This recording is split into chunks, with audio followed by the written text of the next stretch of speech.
I'm Rabay Manlapas. I'm from Porac, and I went to New Zealand and came back as a dairy farmer. I'm a professional medical technology, both Philippines and New Zealand. Pero pinili ko magsaka, mag-alaga ng kalabaw at ng gatas. So I hope my story inspires some young farmers, and I hope mas marami ako na-inspire na OFW nakauwi na tayo, mag-invest tayo sa sarili natin. Yun yung Sir, ito yung mga nabanggit mo kaninang brand mo. Isa dito yung caramel. Ito sir, ikaw yung unang maglo-launch nito kasi first time today, actually it's Monday, nare-release namin tong caramel. So matagal na tong nakatago sa mga series of lines namin. Marami products. So ito yung latest namin tong caramel. So it's a basic na Carapos milk and a caramel. So this is a personal favorite ko lang naman. Then now I'm sharing outside to my loyal customers na meron na naman kami. Yung Carapos milk, binigyan na natin ng flavor.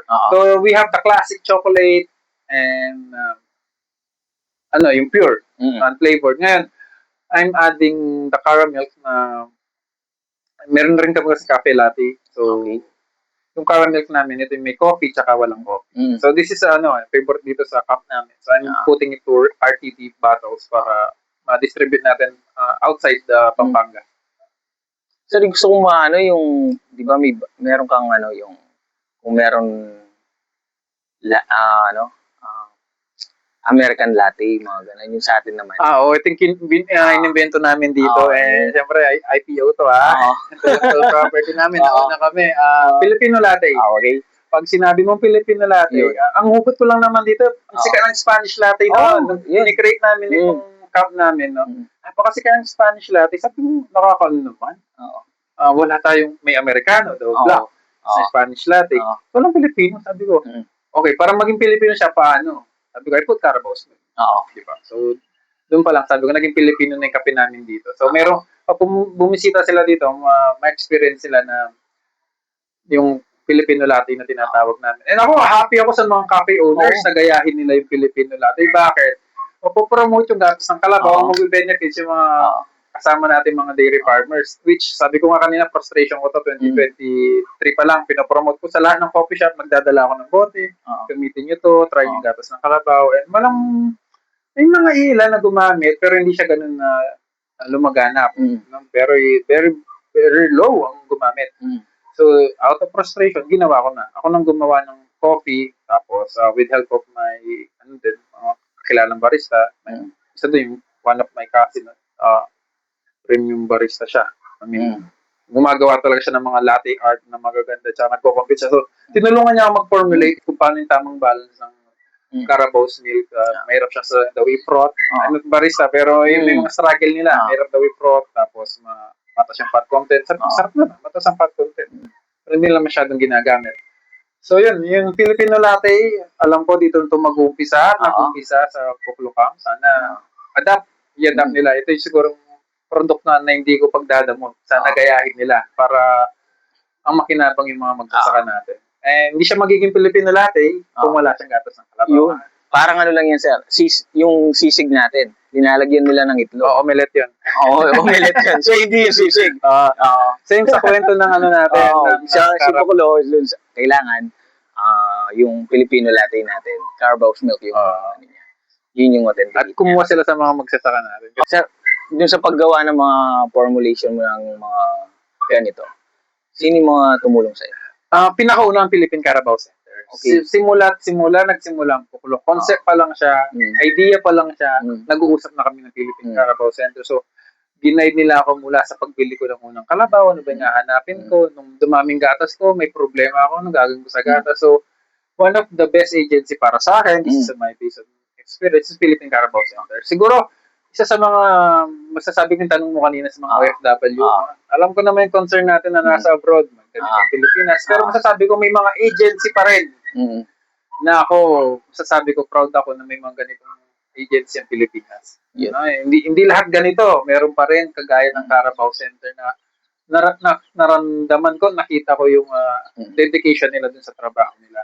No? So kung ano man nangyari sa development ng Pakulo, kasama ko sila all throughout hanggang ngayon. Nag-develop ako, lalo na yung first tawag ko itong primary products ng dairy. So, pastillas, kesong puti, pasteurized milk, the choco milk. So, yung mga parang basic products. Sila ang kasama ko nag-develop. Though, later on, I develop other products na wala naman dun sa range na yon. So, with their guidance pa din. So, pag may tanong ako, very sila, easy to approach, easy to contact. Sa messenger lang, you can ask questions. So, yun yung nakikita kong naging malaking factor bakit nagkaganito ang Pakulo dahil nga sa guidance ng Philippine Carabao Center. And up to now, hindi natatapos yung relationship ko sa kanila. Moving forward, sabi ko, there will be our lifetime partner. Sa product lang ba tumutulong yung Philippine Carabao Center or PCC? Marami. Ako lang yung atang medyo nag-focus sa product. Pero talagang mandate nila is yung development ng Carabao, genetics nila, yung research nila. Doon ngayon, expanded na yung mandate nila, hindi na lang Carabao, livestock na yung ano nila. No? So, yung sa Carabao talaga, yung mga AI services nila, Parabet. So, maraming services ang Philippine Carabao Center. Ang favorite ko lang talaga yung product development. Yung seabed nila. And yun, siguro sa mga gustong pumasok sa ganitong industry, reach out sa Philippine Carabao. Yun sir, buti na sabi mo na rin yung reach out. Paano naman nila ma-reach out yung PCC or Philippine Carabao Center? Ako, nag-start ako sa kanila as simple as messenger. Okay. Si Doc Erickson, yung center director. Doon lang. I could nasa New Zealand ako noon, nakabakasyon ako sa Queensland. Hindi ko makakalimutan yan. Tinry ko lang yung seminar niya, nanood ako. So, after ng seminar, nag-message ako, reply agad. And after nun, tuloy-tuloy na yung naging relationship and partnership namin with Carabao Center. Sa Facebook pages nila, you can reach out, mabilis sila mag-reply. Lalo na ngayon, very active ang kanilang social media platforms. So if you want to learn something at gusto nyo mag-reach out, diretso na kayo sa kanilang mga social media platforms and may mga official emails din naman sila. And they're responsive. So yung ano nila sir, website nila yung pcc.gov.ph. Yes, yun ang ano nila. And you can reach out din naman sa mga direct contacts nila. Mabilis sila. Actually, marami na rin. Facebook lang. Facebook lang. Sa Facebook page lang nila, very active. No? Si Calaboy tsaka si Calagirl, lumilipad sa Pilipinas. So, very active ang kanilang social media, lalo yung Facebook. So, very easy to approach. Sa mga gustong matuto, I suggest kesa mag-research tayo ng unguided. I think yung naging pathway ko na, siyempre, yun ang mandate nila, no? Research ng Carabao. Doon ako dumiretso. Sir, yung pagiging dairy farm dito sa Philippines, may kita po ba talaga? May kita? May kita. Siguro, isa rin yung pang-invite ko sa mga OFW na sabi ko kanina, uwi kayo, kailangan ng Pilipinas, invest kayo dito. Kayang kitain ng dairy industry, ng dairy farm, ang kinikita ng mga professional abroad sa umpisa. At kayang higitan. Hindi ko sinasabing kinikita ko yung ngayon. Pero may mga kaibigan tayo na nakita ko naman at kaya. Ang pagkakaiba pa, malayo ka sa pamilya mo. Dito, malapit ka. Nandito ka sa Pilipinas. Though yung sinasabing hawak mo ng oras, sa umpisa hindi. Siyempre, mahirapan ka pa. Pero time will come na mararamdaman mo yung white gold. Ang tawag nga ni Erwan dyan dun sa content niya is white gold. And I agree. Ang ngayon ko lang daw yung tinatawag pa nilang piece of burden. Hindi na. Piece of opportunity na yung Carabao. And may kita? Definitely. Definitely may kita. Kung may isang kalabaw ka na 5 liters siya per day, at sabihin na natin, 1 litro. 1 litro, 100 pesos. Depende sa market mo, depende sa lugar mo. Siyempre sa amin dito, we're pushing our Carabao to the highest kasi deserve nila yan. So, imagine, 1 Carabao, 500 pesos a day. Non-stop yun sa isang buwan. Yes. So, basta masipag ka lang gumising. And, yun, tignan mo na lang kung ilan yung ibang magsasaka na may 10, 20, 100. Kilala nga ako 50. Yung ginagatasan niya 30. Pero hindi ako yun. Wala akong ganun karaming Carabao. Pero, may kita, meron mang market. Ito yung first question na market, meron. Yun yung sir, yung market talaga. Ito yung best example. Pag bumili ka ng pasteurized milk sa akin, I cannot give you now. Kasi nga na naka-pre-order na. Oo. So, ang pre-order namin minsan as far as 1 week before. So, pagdating ng gatas, meron na. May katapat At saka sabi mo nga, sir, rare yung guts ng kalabaw, tapos hindi ka basta-basta makakabili. So, ibig sabihin, by order. Oo. Ganun na siya kataas ng demand. Natin dumating ako, mag-start kami. Nag-start din ako sa kalsada. Nagtinda ako sa palengke yan. Yung mga starting days namin na pinapakilala mo. Until that time, nakita ko right market ng gatas ng kalabaw na nakakaintindi sa profile niya na mas mataas yung fat level, mababa yung cholesterol niya, mas creamy. Tapos, most of the Carabao's milk kasi are grass-fed. No, hindi sila talaga nakakulong, naka-feeds. So, like na the farmer naman, want invest sa feeds niya. Libre yung grass, mag-grass siya. So, expect mo talaga na majority ng Carabao's are grass-fed. Sa New Zealand nga, sabi ko, yung grass-fed doon, mas mahal sa regular na gatas. Samantalang dito, hindi na nabobrand na market yung Carabao's as grass-fed. So, yun yung mga reason bakit may kita siya.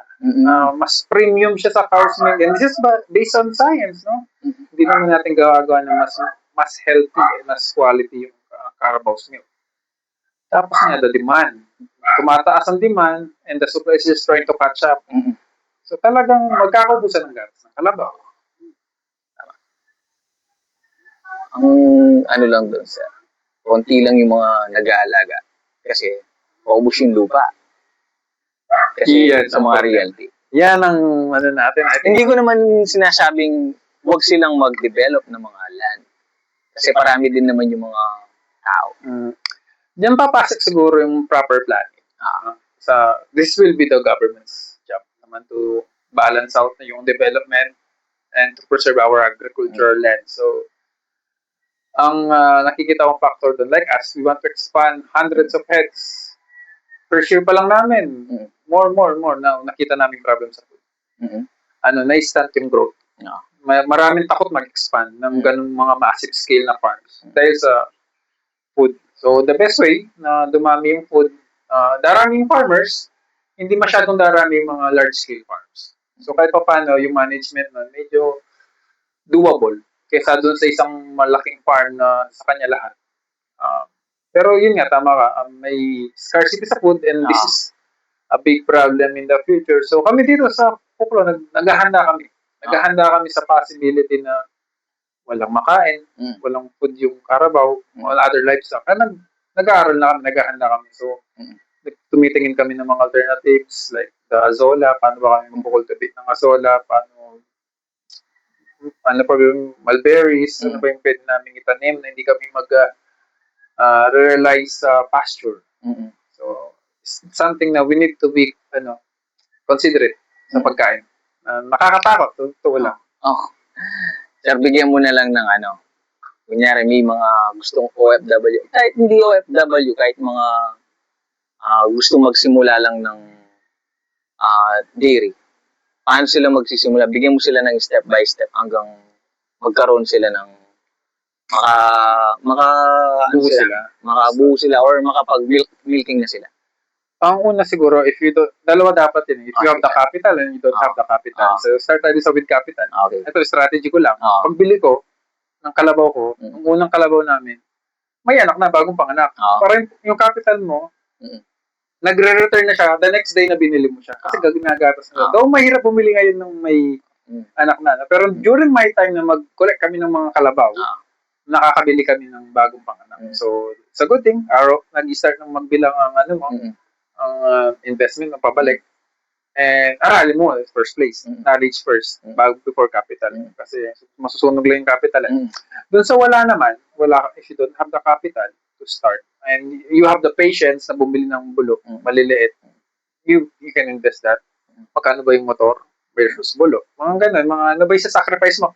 Mahal pa yung iPhone ngayon kaysa sa bulo. So, ang iPhone magde-depreciate after next year. Pagdating ng bagong model, yung bulo mo dumulagan na. So, aralin ng mabuti yung industrial, aralin yung pag-aalaga kasi mas mahirap ang pag-aalaga kaysa sa pag-market. The easiest ways to sell and market the product. Ang pag-aalaga, kaya nga sabi ko, at taas na respeto ko sa lahat ng magsasaka. Lalo na sa mga dairy farmers, napakahirap. Kaya ako nag-focus ako dun sa medyo, kaya-kaya ko. Kung saan ako magaling, doon ako pumunta. So, ang maganda sa Carabao industry, hindi ka limited sa kalabaw lang Mm. ng pag-aalaga. If you have the capital, you can develop products or you can do AI services. Mm. You can have the farmers to connect naman yung product nila sa bigger market. So you can enter kahit hindi farm agad. Mm. Hanapin mo lang yung mga gaps sa industry. Like yun nga, yung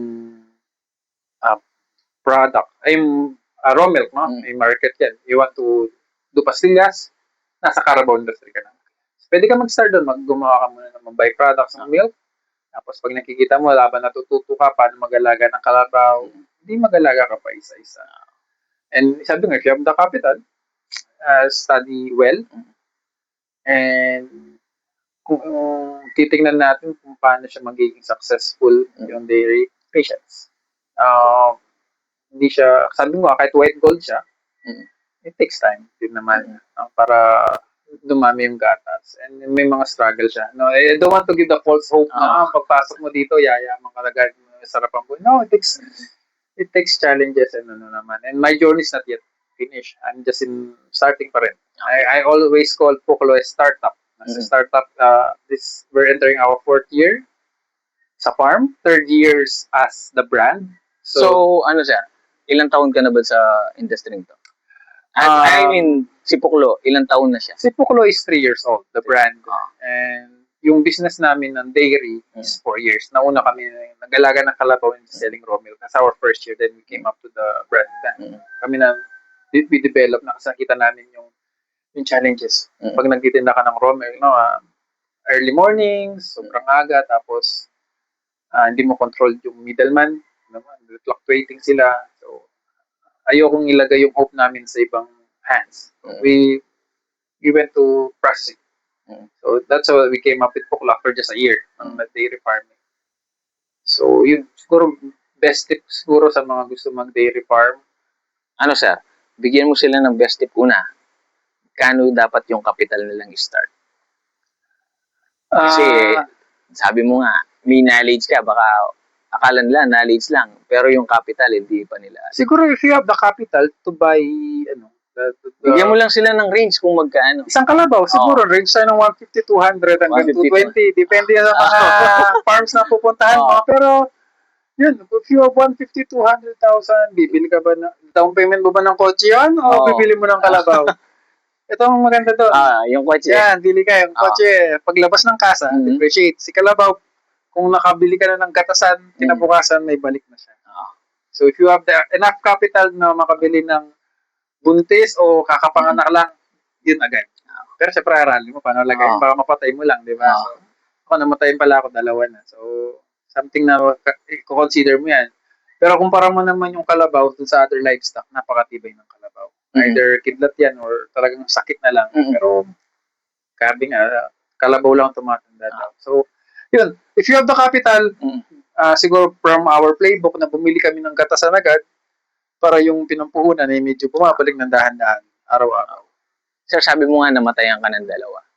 So, para sa mga iba natin nanonood na bigyan mo sila ng suggestion para hindi sila mamatay. At anong una nilang gagawin? Kung alam nila nagkasakit yung alaga nila. Ako, ang ginawa ko nun, medyo late na. Okay. Tumawag ako sa PCC, nagtanong ako, too late, malala na. And isa naman, yun nga, sabi ko, lack of knowledge in the farm, magkukos ng fatality, no? Siguro, para maiwasan yung death, which hindi mo naman maiwasan. I can see with other farms na mas well-experienced, they've been there for decades, namamatayin pa din.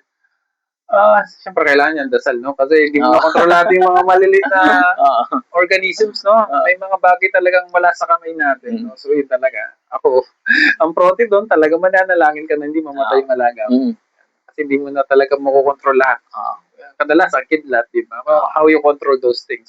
Nature yan. Nature. So, may mga force majeure talaga na, sabi nga sa mga kontrata, may force majeure. Yan, alaga natin kalabaw, nasa nature. So, pwede mamatay. Kung mamatayan ka ng kalabaw, siguro iyak mo na lang, tapos move on. Kailangan magpatuloy kinabukasan. Dahil hindi naman lahat ng kalabaw mamamatay at the same day. No? May mga, wala pa naman ako nabalita na farmer na on the same day, like nung nagka-ASF, di ba? Isang araw lang, mabubura lahat ng alaga nila or a week. Sa Kalabaw, hindi. Hindi pa naman siguro. Wala pa ako nababaltaan eh. Kung merong nangyari yun, kwento nyo naman sa amin para alam din namin, para matakot din kami. So, Ah. like other business, there's a Ah. risk. Pero tingnan mo yung risk ng death ng Carabao is compared to other business, mas ano siya. I can say yung probability hindi siya ganun kataas na mamamatay basta yung Carabao. With our initial 24-week casualty namin is 2. And bago mamatay, nanganak na sila. So, dumami na sila bago mamatay. So, ayun. Sa mga... Pero pag namatay nga ng Kalabaw, okay, susuko. Ako, dumating ako. The whole day, I mourn. I mourn for the losses of the capital, number 1. Yung trabaho mo dun sa Kalabaw, nawala. And yung Kalabaw, may ano din kayo nun. Kahit pa paano, araw-araw mo kasama. May relasyon ka na din sa Kalabaw. Malulungkot ka talaga. At least, sabi ko nga, mourn for a day, the next day, trabaho ulit.